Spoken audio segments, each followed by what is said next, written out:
Hello viewers, আসসালামু আলাইকুম। ফয়েজ ব্লগে আপনাকে স্বাগতম। আশা করি সবাই ভালো আছেন। তো ভিউয়ার্স, আজকে আমরা নতুন একটা বিষয় নিয়ে আপনাদের সামনে এসেছি।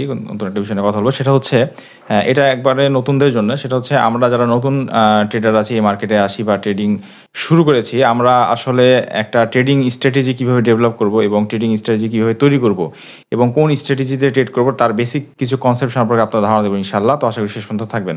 তো ভিউয়ার্স, আমাদের আসলে এখানে মার্কেট ট্রেডিং বা প্রফিটেবল হতে হলে অবশ্যই আপনার একটা নির্ধারিত স্ট্র্যাটেজি প্রয়োজন। কারণ স্ট্র্যাটেজি বা কর্মকৌশল বা ট্রেডিং কৌশল ছাড়া কিন্তু আপনি এখানে কোনোভাবেই সফল হতে পারবেন না। সেজন্য আপনাদেরকে সর্বপ্রথম যেকোনো এখানে হাজার হাজার স্ট্র্যাটেজি আছে, কিন্তু আপনাকে নিজেকে যেকোনো একটা স্ট্র্যাটেজি নিজের মতো করে তৈরি করে নিতে হবে। এবং এই স্ট্র্যাটেজিটা এমন না যে আমার ওই পরিচিত ট্রেডার বড় ভাই প্রফিট করছে বলে ওটাই করতে হবে, অথবা অন্য অন্য একজনকে খুব প্রফিটেবল করতে দিচ্ছি ওটাই করতে হবে। এখানে আপনার নিজের সাথে যে স্ট্র্যাটেজিটা অ্যাডজাস্ট করবে সেটা করতে হবে। তো আমরা এই স্ট্র্যাটেজি মেকিংয়ের জন্য সর্বপ্রথম একটা বেসিক বিষয়ে আলোচনা করবো আর কি। সেক্ষেত্রে প্রথমে যে বিষয়টা আপনাকে বিবেচনায় আনতে হবে সেটা হচ্ছে যে আপনি ট্রেডিংটা হচ্ছে শর্ট টাইম করবেন না লং টাইমের জন্য করবেন। এটা হচ্ছে সবচেয়ে গুরুত্বপূর্ণ বিষয়। যে শর্ট টাইম বলতে আমি সেটা বুঝাচ্ছি ইন্টারডে বা ডে ট্রেডিং বা স্ক্যাল্পিং হতে পারে। আর লং টাইমের জন্য হলে সেটা হতে পারে যে হচ্ছে আপনার উইকলি বা হচ্ছে যে মান্থলি দেখা যাচ্ছে যে আপনার ট্রেডগুলো খুবই লং টাইমের জন্য হচ্ছে আর কি, পজিশন ট্রেডিং। তো এখানে আপনাকে প্রথমে ডিসাইড করতে হবে যে আপনি আসলে কোনটা যাবেন। তো আমাদের যেটা দেখা যায় যে বেশিরভাগ ক্ষেত্রে আমরা কিন্তু আপনার হচ্ছে শর্ট টাইম ট্রেডিং করে থাকি আর কি, বেশিরভাগ ট্রেডারই। কারণ লং টাইম করি না, আমাদের লং টাইমের ক্ষেত্রে ফান্ডামেন্টাল অ্যানালাইসিসের প্রয়োজন হয়, যেহেতু আমরা বেশিরভাগই টেকনিক্যাল ট্রেডিং করি। তো এই কারণে আমরা যদি এখানে আজকে শর্ট টাইম ট্রেডিং নিয়ে আলোচনা করবো ইনশাল্লাহ। তো আমরা শর্ট টাইম ট্রেডিংয়ের ক্ষেত্রে প্রথমেই আসে হচ্ছে আপনি ট্রেডিংটা কি ফান্ডামেন্টাল অ্যানালাইসিসের ভিত্তিতে করবেন নাকি টেকনিক্যাল অ্যানালাইসিসের ভিত্তিতে করবেন। যদি টেকনিক্যাল অ্যানালাইসিসের ভিত্তিতে করেন তাহলে এক্ষেত্রে আপনাদের কিছু বেসিক বিষয় আছে, সেগুলো আপনাদেরকে অবশ্যই আগে জানতে হবে আর কি। তো বেসিক বিষয়গুলোর মধ্যে সবার প্রথমে যেটা আসে সেটা হচ্ছে ক্যান্ডেলস্টিক। এখন আমরা ট্রেডিংয়ে হচ্ছে লাইন চার্ট সম্পর্কে যারা একবারে ট্রেডিং প্রথমে আসি আর কি, বা আমরা স্টক মার্কেট শেয়ার বাজারের কথা শুনি আর কি, আমরা লাইন চার্টটাকে বেশি চিনি আর কি। তো আমরা যখন ট্রেডিং এখানে আসি, এখানে আমাদের সবচেয়ে পরিচিত একটা চার্ট হচ্ছে ক্যান্ডেলস্টিক চার্ট প্যাটার্ন। তো ক্যান্ডেলস্টিকটা হচ্ছে জাপানিজদের হচ্ছে তৈরি করা বা আবিষ্কৃত এটা একটা চার্ট প্যাটার্ন অ্যানালাইসিসের সিস্টেম আর কি। তো এই ক্ষেত্রে আপনাকে ক্যান্ডেলস্টিকের মোটামুটি অনেকগুলো আছে, তার মধ্যে 20-25টা ক্যান্ডেলস্টিক গুরুত্বপূর্ণ। তো প্রথম অবস্থায় বিগিনার অবস্থায় তো আসলে সবগুলো ক্যান্ডেলস্টিক একবারে মানে মুখস্থ রাখা বা দেখেই করাটা সম্ভব না। এই জন্য আমরা প্রথমে যে ইম্পর্টেন্ট যে ক্যান্ডেলস্টিক প্যাটার্নগুলো আছে, যে ইম্পর্টেন্ট যে ক্যান্ডেলগুলো আছে, যেমন দোজি, এরপরে হচ্ছে হ্যামার, তারপরে হচ্ছে বুলিশ ইঙ্গলফিন, এবং প্রত্যেকটারই ভাইস ভার্সা বিপরীত ধর্মীয়ই আছে। যেমন হ্যামার ইনভার্টেড হ্যামার আছে, তারপরে হচ্ছে বুলিশ ইঙ্গলফিনের আছে বেয়ারিশ ইঙ্গলফিন, তারপরে insider up, insider down, dragon fly doji, এরকম একাধিক অসংখ্য অসংখ্য বলতে মোটামুটি ভালোই আছে আর কি। তো আমরা যেগুলোর নাম বললাম সর্বপ্রথম এগুলোকে চিনতে হবে আমাদেরকে, যে ক্যান্ডেলস্টিক প্যাটার্নগুলো কোনটাতে মার্কেট রিভার্স করতেছে, কোনটাতে মার্কেট হচ্ছে পুল ব্যাক করবে, এটা হচ্ছে বিষয়। দ্বিতীয়ত যদি আমরা যাই, আর একটা গুরুত্বপূর্ণ বিষয় সেটা হচ্ছে সাপোর্ট এবং রেজিস্ট্যান্স। মার্কেটের সাপোর্ট এবং রেজিস্ট্যান্স সম্পর্কে ধারণা থাকা লাগবে টেকনিক্যাল অ্যানালাইসিস করার ক্ষেত্রে, এবং এটা একটা খুবই বেসিক একটা বিষয় যে মার্কেট কোনগুলো জায়গাগুলো থেকে বারবার হচ্ছে পুল ব্যাক করতেছে, কোন জায়গা থেকে বারবার রিটেস্ট করতেছে, কোন জায়গা থেকে ব্রেক করতেছে। এই বিষয়গুলো আমরা সাপোর্ট রেজিস্ট্যান্স থেকে হচ্ছে জানতে, মানে সাপোর্ট রেজিস্ট্যান্সটা এই জন্য খুবই গুরুত্বপূর্ণ একটা বিষয় আর কি। এবং সাপোর্ট রেজিস্ট্যান্সটা আরও প্রয়োজন হয় যে আপনি মার্কেটে কোন সময়তে হচ্ছে একটা অ্যাসেটকে বাই করবেন এবং ওই অ্যাসেটটা কোন সময়তে সেল করবেন। এই জন্য সাপোর্ট রেজিস্ট্যান্স অতীব একটা গুরুত্বপূর্ণ বিষয়।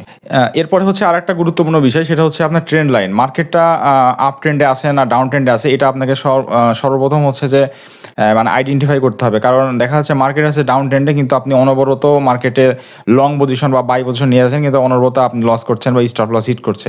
এক্ষেত্রে মার্কেটে ইন করতে গেলে আপনাকে বা যে কোনো স্ট্র্যাটেজি ডেভেলপ করতে হলে টেকনিক্যাল অ্যানালাইসিসের ক্ষেত্রে ট্রেন্ড লাইনটা অবশ্যই অতীব গুরুত্বপূর্ণ বিষয়। এরপরে আপনার মার্কেটে আরও বেশ কিছু টুলস আছে, মার্কেটে আরও বেশ কিছু চার্ট প্যাটার্ন আছে, যেমন head and shoulder pattern, wave pattern, এরকম হারমোনিক প্যাটার্ন, এরকম বেশ কিছু প্যাটার্ন আছে। তবে একেবারেই আমরা সব তো আসলে একসাথে এটা করা পসিবল না। আমরা একটু ধীরে ধীরে হয়তো বা যে কোনো একটা প্যাটার্নে, যেমন আমরা হেড অ্যান্ড শোল্ডার প্যাটার্ন নিয়ে শুরু করতে পারি।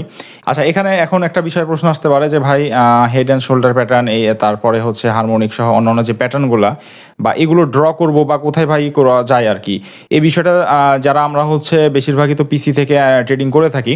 তো পিসি থেকে ট্রেডিং করার ক্ষেত্রে হচ্ছে মেটাট্রেডার 4 বা মেটাট্রেডার 5 যে সফটওয়্যারটা আছে, এখানে আসলে সব কিছু থাকে না আর কি। হয়তো সাপোর্ট রেজিস্ট্যান্স ট্রেন্ড লাইন থাকে, ফিবো থাকে, কিন্তু সব টুলসগুলো পায় না। এর তো টুলসের ক্ষেত্রে এখানে অপরচুনিটির হিসেবে আমরা এখানে বেশ কিছু হচ্ছে আপনার ওয়েবসাইট আছে যেখান থেকে আমরা এই অ্যানালাইসিসগুলো করতে পারি, যেমন ট্রেডিং ভিউ কিন্তু আমরা বেশিরভাগ ট্রেডারে ব্যবহার করে থাকি।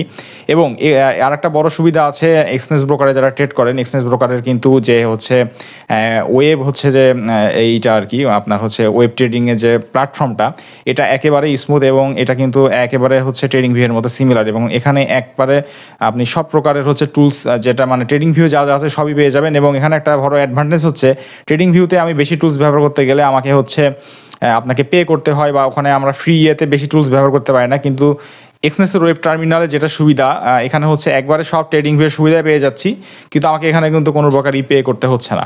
তো এখান থেকে আমরা হচ্ছে যে টুলসগুলো আছে ট্রেন্ড লাইন সহ সাপোর্ট, রেজিস্ট্যান্স, তারপরে হচ্ছে প্রাইস নোট এবং সব কিছুই আমরা হচ্ছে এই টুলসগুলো দিয়ে অ্যানালাইসিস করতে পারবো। এরপরে সর্বশেষ যে বিষয়টা আজকে বলবো আর সেটা হচ্ছে রিস্ক ম্যানেজমেন্ট।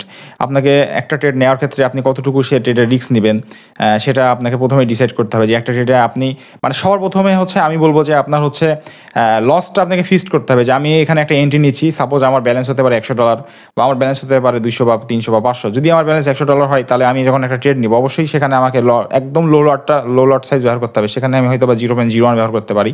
তো 0.01 যদি আমি সাপোজ একটা ট্রেড নিই, যদি সেটা গোল্ডে হয়, তাহলে সেক্ষেত্রে আমাকে প্রথমেই লসটা ডিসাইড করে নিতে হবে যে আমি কতটুকু লস নিব।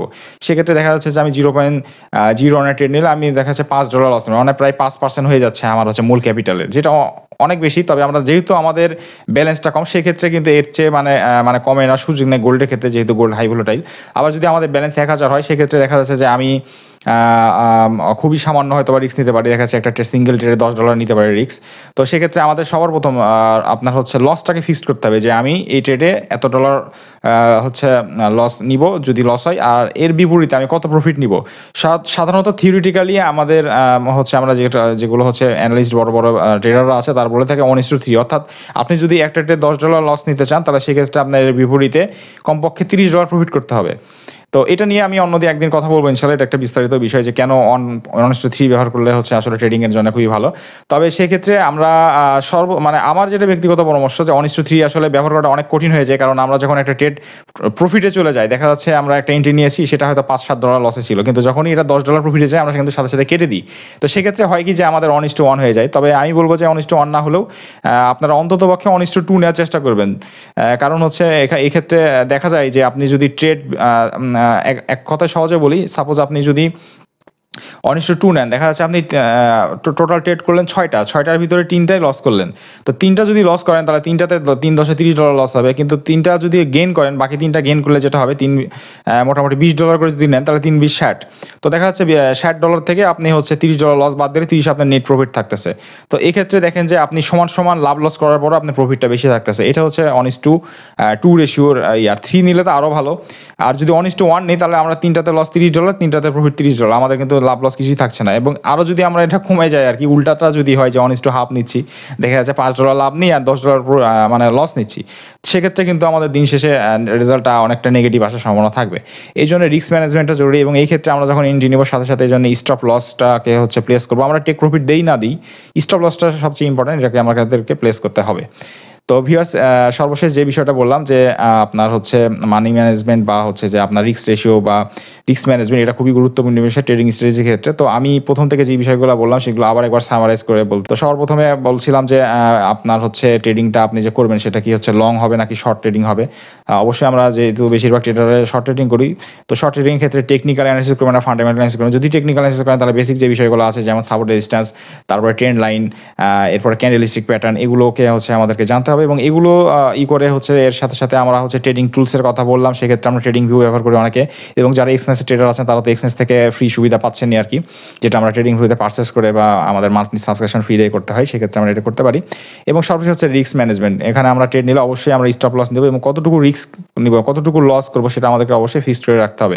তো এই বিষয়গুলোকে বিবেচনা করে আমরা নিজের একটা ট্রেডিং স্ট্র্যাটেজি সাজিয়ে নিতে পারি একেবারে বেসিক্যাল প্রথম অবস্থানে, এবং ধীরে ধীরে আমরা হয়তো বা সেই ট্রেডিংটা সামনে যায়। তবে সবার প্রথমে আমরা যেই স্ট্র্যাটেজি সাজাই, আমরা চেষ্টা করবো সেটা সবার প্রথমে ডেমোতে কিছুদিন প্র্যাকটিস করে দেখা যায় আমার স্ট্র্যাটেজিটা কাজ করছে কিনা। তারপরে যখন দেখবো যে আমরা সেখানে প্রফিটেবল হচ্ছে, এরপরে আমরা দেখা যাচ্ছে সেটা লাইভ ট্রেডিংয়ে ব্যবহার করতে পারি। তো ভিউয়ার্স, এই ছিল আজকে আমাদের ডেভেলপ স্ট্র্যাটেজির প্রথম পর্ব। ইনশাল্লাহ আমরা এটা সামনে নেক্সট আরও অ্যাডভান্স বিষয়ে নেক্সট পর্ব করবো ইনশাল্লাহ। তো শেষ পর্যন্ত সবাই সুস্থ থাকবেন, এখানে শেষ করছি। আসসালামু আলাইকুম রহমতুল্লাহ।